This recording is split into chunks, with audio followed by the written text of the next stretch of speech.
जी dice पर मौजूद सभी जिम्मेदारों को और भारत माता यानी मादर वतन हिंदुस्तान से मोहब्बत रखने वाले यहाँ पर शरीक सभी बुजुर्गों को, नौजवानों को, जो माएँ और बहनें हैं, उन सबको अस्सलाम वालेकुम व रहमतुल्लाहि व बरकातुहू। अजीज साथियों, इस मौके पर जिस यूनिटी की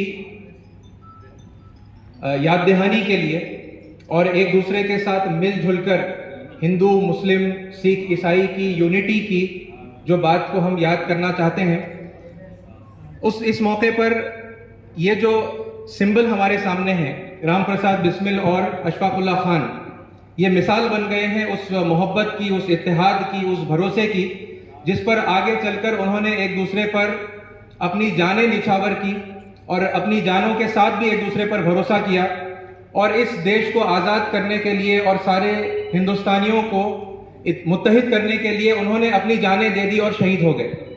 तो अजीज साथियों, ये जो यूनिटी है, इसकी आज के माहौल में हम कमी महसूस करते हैं। तो वैसी ही यूनिटी को एक बार फिर अगर हम पैदा करना चाहते हैं तो कुछ बुनियादें मैं आपके सामने रखता हूं, जिनको हम लोगों के सामने पेश करके उन्हें मुत्तहिद होने की दावत दे सकते हैं। सबसे पहली बात यह है, अल्लाह ताला कुरान में कहता है कि या अय्युहन नास इन्ना खलकनाकुम मिन ज़करिन व उन्सा, ऐ इंसानों, हमने तुमको एक बाप और एक माँ से पैदा किया। ये एक बहुत बड़ी बुनियाद है लोगों को मुत्तहिद करने की। ये जो एक मर्द और एक औरत है, इन्हें मुसलमान आदम और हव्वा अलैहिमुस्सलाम कहते हैं। इसी सेम जोड़े को क्रिश्चियंस एडम एंड ईव कहते हैं और इसी जोड़े को आदि दंपत के नाम से हमारे हिंदू समाज में याद किया जाता है और उनको शिव और पार्वती या शंकर पार्वती कहते हैं। तो ये जो कपल है, आदि दंपत, फर्स्ट कपल, जो हम सब इंसानों के माता पिता हैं, ये एक ही है ना। तो ये हमारे लिए इत्तेहाद का एक मौजू बन सकता है, बुनियाद बन सकती है। ये पहली बुनियाद है जो मैंने आपके सामने रखी। दूसरी इंतहाई अहम बुनियाद ये है कि चाहे हमारी मान्यता कुछ भी हो, हमारी आस्था कुछ भी हो, हमारा अकीदा कुछ भी हो, एक मुल्क में रहने वाले सभी लोग एक कौम होते हैं और वो दो कौम नहीं होते।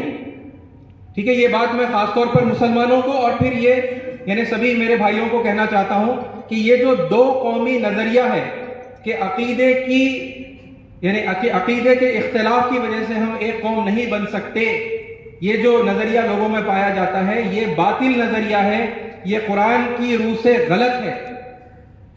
और आपको कुरान मजीद में बेशुमार आयतें मिल जाएंगी जहां पर अल्लाह का पैगंबर है, ईशदूत है, वो लोगों को, परमेश्वर को न मानने वालों को, अधर्मी जो लोग हैं, उनको दावत देते हुए कह रहे हैं कि या कौम अबुदुल्लाह मा लकुम मिन इलाहिन गैरुह, ऐ मेरी कौम के लोगों, परमेश्वर के अलावा और कोई उपासना के योग्य नहीं है। ठीक है, तो मेरी कौम यानी हालांकि अकीदा अलग है ना, ये एक खुदा को मान रहे हैं और वो लोग उस खुदा को, उस परमेश्वर को नहीं मान रहे हैं, लेकिन इसके बावजूद पैगंबर लोगों से कह रहा है कि ऐ मेरी कौम के लोग। तो ये सेकंड हमारे लिए एक बहुत इंपॉर्टेंट बुनियाद बनेगी इत्तेहाद की, कि हम इस बात को अपने दिमाग में बिठाएं कि भारत के रहने वाले जितने लोग हैं, तमाम भारतवासी, वो एक कौम है और खुलकर ये दो कौमी नजरिया, टू नेशन थ्योरी को हम कंडेम करें। तीसरी और आखिरी बुनियाद जो इस मौके पर मैं आपके सामने रखूंगा कि ये तीसरा ताल्लुक है ना, जिसकी बुनियाद पर लोग एक दूसरे से जुड़ेंगे और मिलेंगे और यूनिटी पैदा होगी, और वो ये है कि हमारा जो धर्म है वो भी एक है, हमारा जो दीन है वो भी एक है। ठीक है, हमारे मत अलग हो सकते हैं, मतांतर हो सकते हैं, आइडियोलॉजीज अलग हो सकते हैं, स्कूल्स ऑफ थॉट अलग हो सकते हैं। ठीक है, इनके अंदर डिफरेंसेस हो सकती हैं, लेकिन जो मूल धर्म है, जिसे दीन कहा गया अरबी में, वो एक ही है। यही बात कुरान मजीद में आई कि जो जिसे हम इस्लाम कहते हैं, परमेश्वर के आगे समर्पण करना, अल्लाह की बंदगी में आ जाना, है ना, उसको अरबी में इस्लाम कहते हैं। उसकी जो तालीमात है उनको बताते हुए अल्लाह ताला कुरान में कहता है ज़ालिका दीनुल क़य्यिम, वही धर्म जो सदा से सीधा चला आ रहा, सदा से सीधा चला आ रहा। ये फ्रेज को अगर आप संस्कृत में ट्रांसलेट करेंगे तो उसका मतलब होता है सनातन धर्म। تو اللہ تعالیٰ قرآن میں کہہ رہا ہے کہ یہ جو اسلام ہم تمہیں دے رہے ہیں یہ کیا ہے؟ وہی سناتن دھرم ہے، ذالک الدین القیم۔ آف کورس یعنی کہ اس کی انڈرسٹینڈنگ کے لیے اور ڈیٹیل میں اسٹڈی کی ضرورت ہے، وہ سملیرٹیز کیا ہیں ان کو دیکھنے کی ضرورت ہے، جس کے بعد پھر یہ حقیقت ہم کو سمجھ میں آئے گی۔ لیکن اس کی طرف میں آپ لوگوں کو دعوت دیتا ہوں کہ اگر ہم پہلے سے جانتے ہیں تو بہت اچھے، لیکن اگر نہیں جانتے تو اس طرف ہے نا یہ جو سملیرٹیز ہیں ان کو کھوجنے کے لیے، ان کو معلوم کرنے کے لیے، اور پھر جب سمجھ میں آ جائے تو مان کر آگے لوگوں تک پہنچانے کے لیے ہم آگے آئیں، تاکہ یہ بنیادیں جب لوگوں کے سامنے آئیں گی تو پھر لوگ متحد ہوں گے۔ بنیادیں نہیں ہیں ہے نا، بنیادوں کو ہم پیش نہیں کر رہے ہیں تو پھر لوگوں کا متحد ہونا، ایک دوسرے سے محبت کرنا اور واقعی دل سے ایک ہونا بہت یعنی کہ ایک مشکل کام ہے۔